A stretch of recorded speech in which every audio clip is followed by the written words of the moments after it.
On their wedding night, a nervous bride turned to her husband with wide, innocent eyes.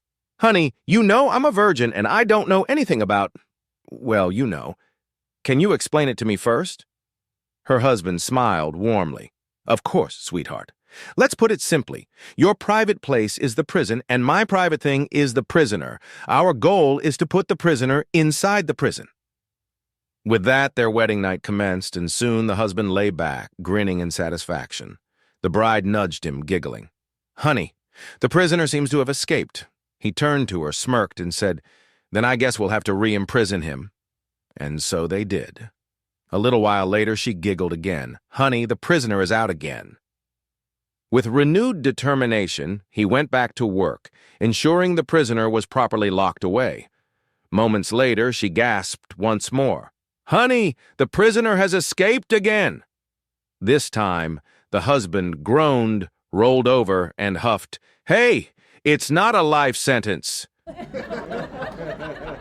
Bubba and Billy Bob weren't exactly the sharpest tools in the shed, but everyone in Little Rock knew them and their good-natured ways. One Saturday, while wandering the aisles of Walmart, they spotted a sign for the store's weekly charity raffle. Excited by the prospect of winning something, they each bought 5 tickets for $1 apiece. The following week, the winners were announced, and, miraculously, both of them won a prize.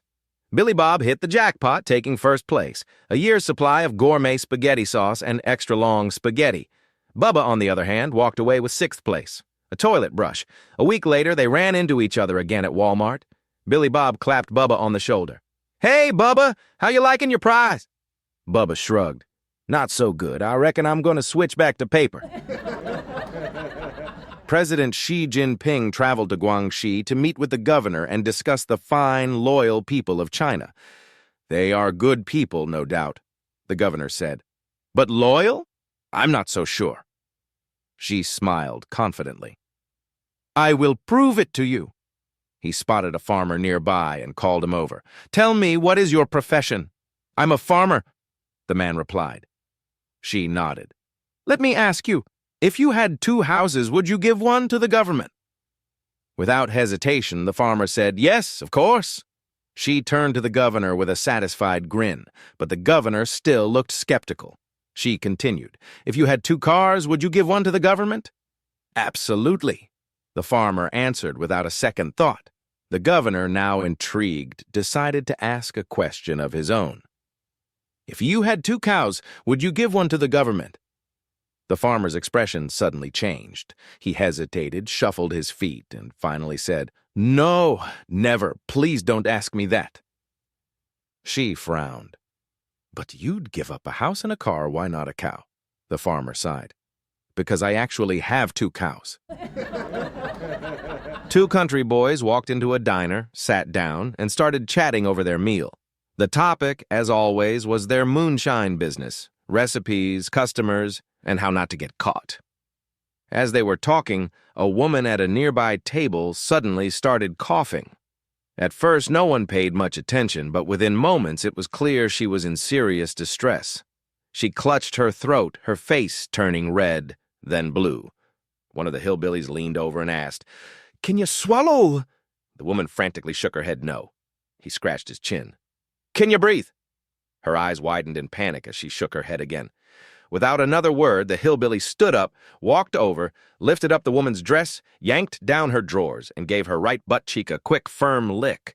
The shock was instant. The woman let out a gasp, had a violent spasm, and the obstruction flew out of her mouth, landing on her plate with a plop. Gasping for air, she stared at the man in utter disbelief. Meanwhile, he calmly walked back to his table and sat down as if nothing had happened. His buddy, who had been watching the whole thing with wide eyes, whistled and said, "Well, I'll be damned. I done heard of that there hind lick maneuver, but I ain't never seen nobody actually do it." A young man named Joe bought a horse from a farmer for $250. The deal was simple. The farmer would deliver the horse within the next few days. However, a couple of days later, the farmer showed up at Joe's house, looking sheepish. "Sorry, son," the farmer said, rubbing the back of his neck. "I've got some bad news. The horse died." Joe frowned. Well, that's a shame. Just give me my money back then. The farmer sighed. Can't do that, I'm afraid. I already spent it. Joe thought for a moment. All right, then. Just bring me the dead horse. The farmer raised an eyebrow. What in the world are you going to do with a dead horse? Joe smirked. I'm going to raffle him off. The farmer scoffed. You can't raffle off a dead horse? Sure I can, Joe said with a grin. I just won't tell anyone he's dead. A month later, the farmer ran into Joe again. So, the farmer asked, what happened with that dead horse? Joe grinned. Oh, it went great. I sold 500 tickets at $5 each and made a profit of $2,495. The farmer's jaw dropped. Nobody complained? Joe shrugged. Just the guy who won. And what did you do? I gave him his $5 back. A reporter got wind of a woman in town who was receiving the highest welfare payments, and curiosity got the better of him. Determined to find out why, he set off to interview her. When he arrived, he found a modest little house. A young woman answered the door, and after introducing himself, he got straight to the point. How old are you? He asked. 27, she replied. The reporter raised an eyebrow. And how many children do you have? 10, she said proudly. His eyes widened. Wow, okay, that explains a lot. And what are their names? Well, she began, counting on her fingers. There's Bob, then Bob, Bob, Bob, Bob, Bob, Bob, Bob, Bob, and of course Bob. The reporter nearly dropped his notepad. Wait, they're all named Bob? Yep, she said with a smile. But how do you call them in from outside? Oh, that's easy, she said. I just shout Bob and they all come running. And what about dinner? How do you get them to the table? Same thing. Bob, time to eat, and boom, they're all there. The reporter shook his head in disbelief. But what if you need just one of them to do something? She smirked. Oh, that's easy. I'd just use their last name. On a remote reservation, as the crisp autumn air settled in, the tribe turned to their new chief for guidance. Tradition dictated that he should predict the severity of the coming winter. But there was one small problem. This chief had never been taught the ancient ways of reading nature's signs.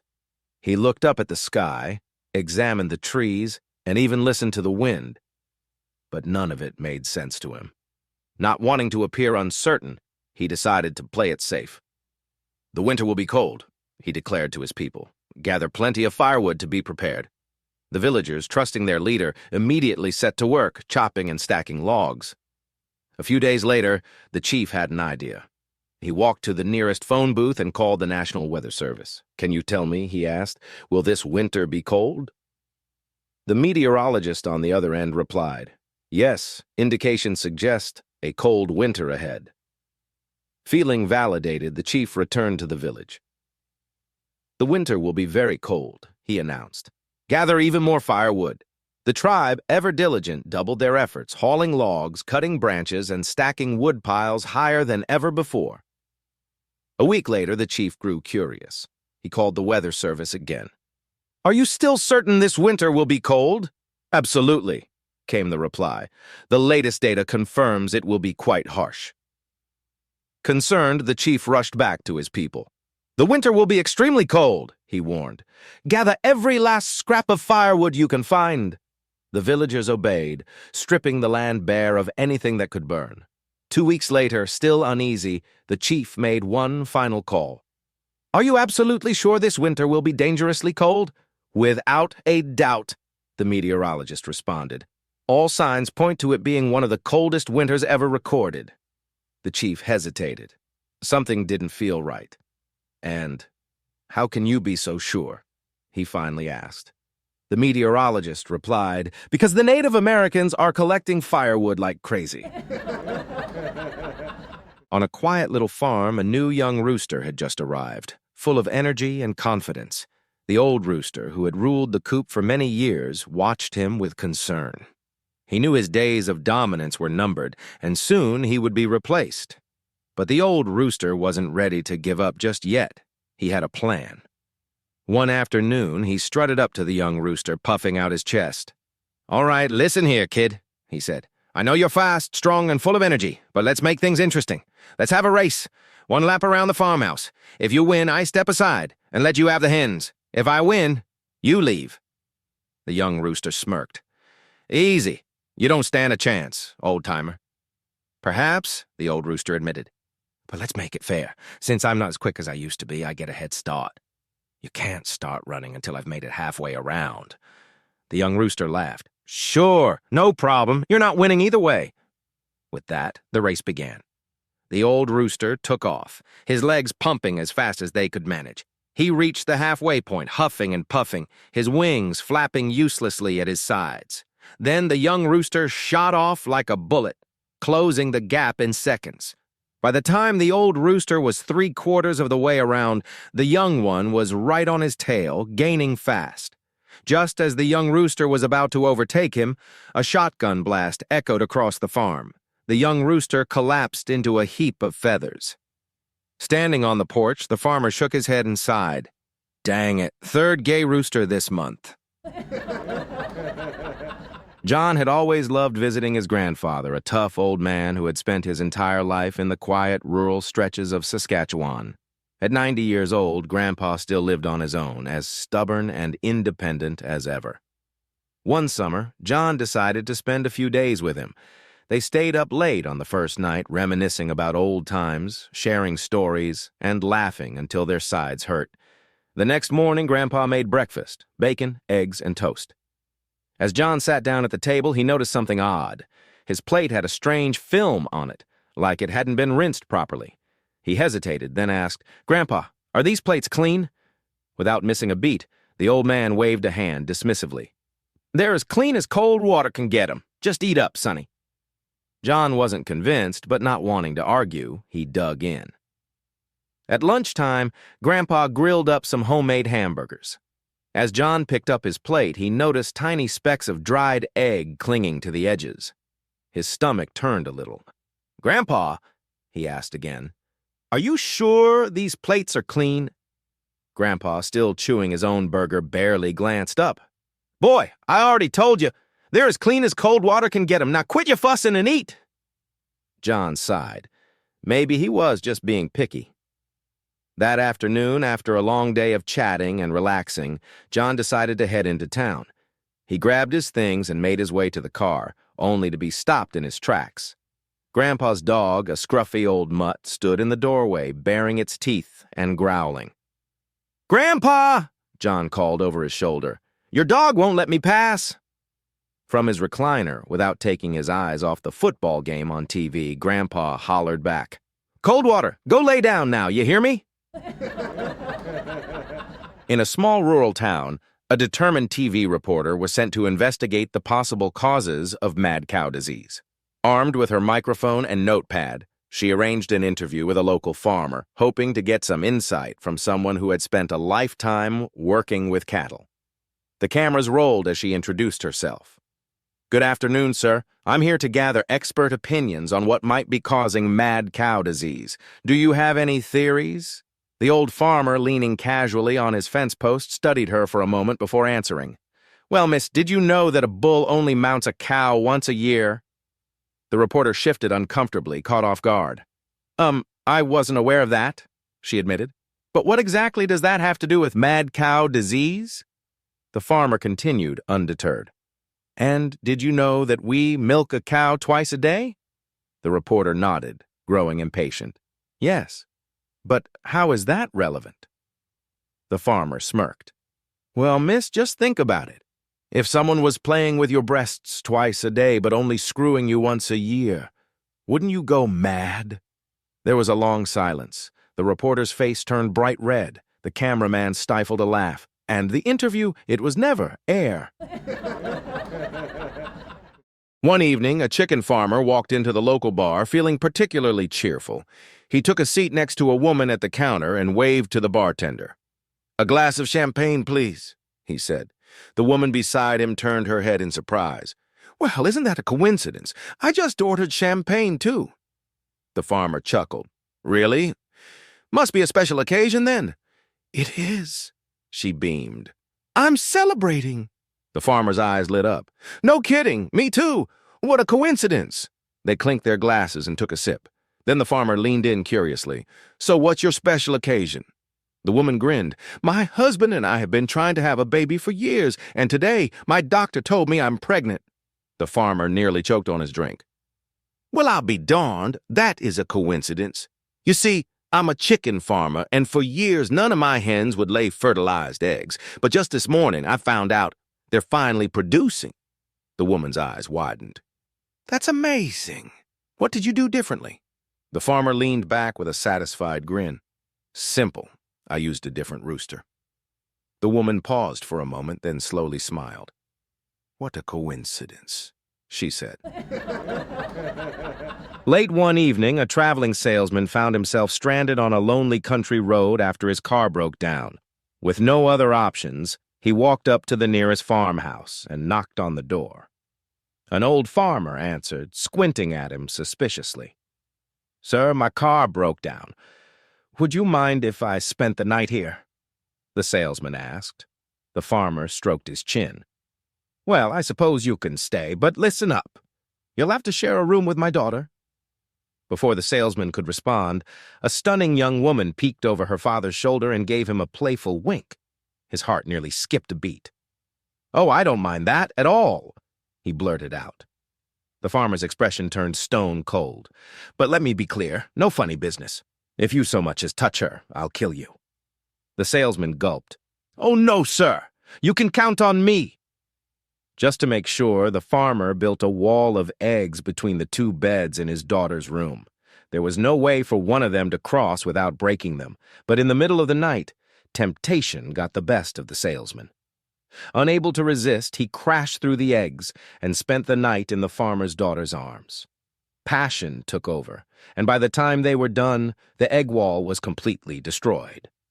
Panicked, they spent the rest of the night trying to put the eggshells back together. Without the yolks, they could only glue the shells and stack them back up, hoping the farmer wouldn't notice. The next morning, the farmer came into the room and picked up a few eggs to make breakfast. But when he cracked them, nothing. Empty shells. Confused and suspicious, he carried a handful of the hollow eggs downstairs. When the salesman finally made his way to the kitchen, he found the farmer standing by the window, shotgun in hand, staring out at his chickens. The salesman hesitated. What are you doing?" Without looking away from the coop, the farmer let out a deep sigh. "I think one of my roosters is using a condom." A man walked into a marriage counselor's office, looking weary but determined. The counselor greeted him with a puzzled expression. "This is a bit unusual," the counselor said. "Marriage counseling usually works best when both partners attend. But since you've already paid for the session, I suppose we'll make do. We can role play. I'll pretend to be your wife." At this, the man tensed up immediately, his hands gripping the armrests of his chair. The counselor, now fully in character, softened his voice. "Honey, are you unhappy in our marriage?" The man shrugged. "I can't complain about that. Is it the intimacy?" "Nope. Can't complain about that either." "Well then, is it the way I treat you?" "Definitely can't complain about that." The counselor, growing frustrated, dropped the act. "Look, I don't think this is getting us anywhere without your wife here. Why don't you bring her to the next session?" The man shook his head vigorously. No, it has to be just you and me, and no role-playing either." The counselor frowned. "Why not?" The man finally sighed and leaned forward. "Because with you, I can complain." Late one night, a burglar broke into a house, his gloved hands working swiftly to disable the alarm. Moving like a shadow, he crept through the darkened home until he reached the master bedroom. Before the couple could react, he pulled out a gun. "Not a word," he growled, forcing the husband and wife into chairs before tying them up tightly. With the homeowners secured, the burglar calmly went about his work, ransacking drawers, emptying jewelry boxes, and stuffing valuables into his bag. Satisfied with his haul, he turned toward the door, ready to disappear into the night. Just then the husband started yelling, his voice filled with urgency. "Please, untie her, let her go!" The burglar scoffed. "Not a chance. I need time to get away. Don't worry, your neighbors will notice something's off soon enough." But the man's desperation only grew. "I'm begging you, please. Just untie her. I'll do anything." The burglar hesitated. It was rare to see this kind of devotion, a husband so willing to risk his own safety for his wife. It was almost touching. "Wow," the burglar said, shaking his head. "You really love your wife, huh?" The man, now sweating and trembling, blurted out, "Not really. It's just that she'll be home in 15 minutes. One morning, as the first rays of sunlight peeked through the curtains, a married couple lay in bed, still half asleep. The wife turned to her husband and gently stroked his arm. "Maybe you shouldn't go to work today," she suggested. The husband, still groggy, blinked in confusion. "Huh? Why not?" "I think you've been working too hard," she said with a warm smile. "Maybe instead of going to the office, you should take a few days off. Pack a bag, go stay with a friend, just get away from everything for a little while." The husband stared at her, surprised. This was an opportunity too good to pass up. Before she could change her mind, he threw back the covers, jumped out of bed, and started stuffing clothes into a suitcase. As he zipped up his bag, a thought struck him. He turned to his wife. "Just out of curiosity, what made you think I've been working too hard?" She folded her arms and gave him a long, knowing look. "Well," she said, "you were dreaming about work all night." The husband frowned. "Dreaming about work? How do you know?" She smirked. "Because every 2 minutes you were shouting your secretary's name." Johnny wakes up with a pounding headache and a stomach full of regret. His memory of last night? Completely wiped. Groaning, he reaches for his dressing gown on the floor and shrugs it on. As he slips his hand into a pocket, he feels something unfamiliar.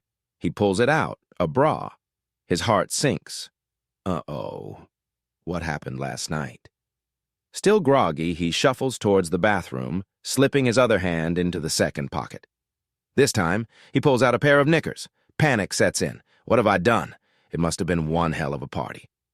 Bracing himself, he steps into the bathroom and looks in the mirror. That's when he notices a tiny string hanging from his lips. His breath catches. His mind races. And then, with a silent prayer, he thinks, "Dear God, please let this be a teabag. This..." Jake gripped the steering wheel, heart pounding with excitement. His wife, Emily, was in labor with their twins, and he was determined to get her to the hospital in record time. "Slow down," Emily gasped between contractions. But in his rush, Jake miscalculated a turn. With a screech of tires and a loud crash, the car slammed into an old oak tree. Everything went black. When Jake finally opened his eyes, he found himself in a hospital bed, a dull ache throbbing in his head. As his vision cleared, he spotted a familiar face grinning down at him. His brother Mike, renowned in the family for his relentless pranks, was sitting beside him, looking way too pleased with himself. Jake sat up in alarm. "Mike, where's Emily? The twins?" Mike leaned back, arms crossed. "Relax, everybody's fine. Emily is resting, and you're now the proud father of a healthy baby boy and girl." Relief washed over Jake, but then he noticed the mischievous twinkle in Mike's eye. A sinking feeling settled in his gut. "Wait, why are you smiling like that?" Jake asked cautiously. "Well," Mike shrugged, "there was a rush to get the birth certificates filed, and since you and Emily were both unconscious, they let me name the babies." Jake's blood ran cold. "You what?" "Don't worry, I picked great names," Mike said with a smug grin. "Your daughter? I named her Denise." Jake blinked. "Oh, that's actually a beautiful name." He exhaled in relief. "Okay, and what about my son?" Mike clapped a hand on Jake's shoulder. "Denifew." It was a warm summer evening when the door of the butcher shop swung open. A young woman stepped inside, cradling a baby in her arms. The butcher, busy sharpening his knives, looked up with a friendly smile, until he saw the expression on her face. "We need to talk," she said. "This baby, he's yours." The butcher nearly dropped his knife. His mind raced as he tried to recall how this could have happened. He stammered, searching for the right words, but in the end, only one thing came to mind. I'll provide you with free meat until he turns 16, he blurted out. She nodded, accepting the offer without hesitation. And so, every week for 16 years, the boy came by to collect the family's free supply of meat. The butcher, still keeping his end of the deal, marked each passing year on his calendar, counting down the days. Then, one afternoon, the now teenage boy strolled into the shop. "Tomorrow's my 16th birthday," he announced. The butcher grinned. "I know. I've been keeping track. When you take this meat home, tell your mother that this is the last free meat she'll ever get, and watch the expression on her face." The boy chuckled, took the parcel, and headed home. But when he delivered the message, his mother simply nodded, completely unfazed. "Now," she said, "go back to the butcher and tell him that for the past 16 years, I've also been getting free bread, free milk, and free groceries, and then come back and tell me about his expression." Carol had a tough childhood, not because he was a troublemaker, but because of his name.